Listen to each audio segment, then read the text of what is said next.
Netrokona medical college বন্ধের প্রতিবাদে কঠোর আন্দোলনের হুঁশিয়ারি দিয়েছে শিক্ষক শিক্ষার্থীরা। তাদের মতে মেডিকেল কলেজ বন্ধের যে ষড়যন্ত্র চলছে তা নেত্রকোনাবাসী মেনে নেবে না।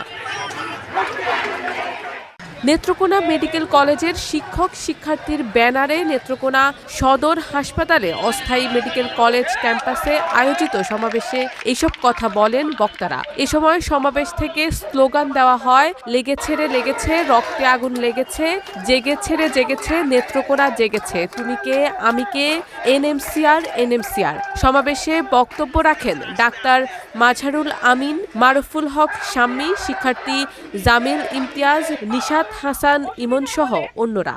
আমাদের জীবন নিয়ে ছিনিমিনি করার অধিকার তো আপনাদেরকে কেউ দেন।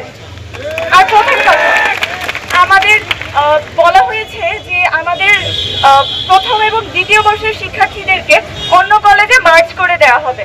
আমি নিজে তৃতীয় বর্ষের শিক্ষার্থী হিসেবে বলতে পারি, যেহেতু আমি রিসেন্টলি এই কলেজে প্রথম এবং দ্বিতীয় বর্ষে পড়াশোনা করে এসেছি, আমাদের মেডিকেল কলেজে প্রথম এবং দ্বিতীয় বর্ষের শিক্ষার মান অত্যন্ত ভালো। এখানে কোন রকম ক্লাসের মধ্যে বা ক্লাস করছে, আমাদের আবাসনের ব্যবস্থা ভালো না বা জোড়াতালি দিয়ে ক্লাস করছে। আপনি ঢাকাতে বসে এভাবে কিভাবে কথা বলতে পারেন?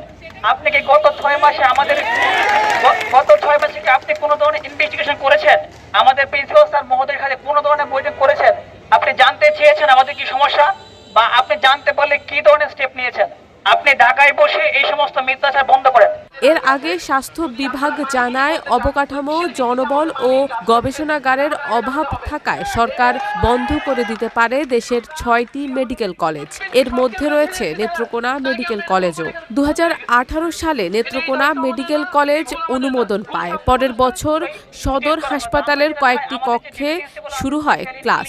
এখনো চলছে জোড়াতালি দিয়েই। এরপরও গত বছর এমন সংকটাপন্ন অবস্থা হওয়ার পরেও গত বছর আসন সংখ্যা 50 থেকে 70-এ বৃদ্ধি করা হয়। এই কলেজটাকে মানহীন বলছেন?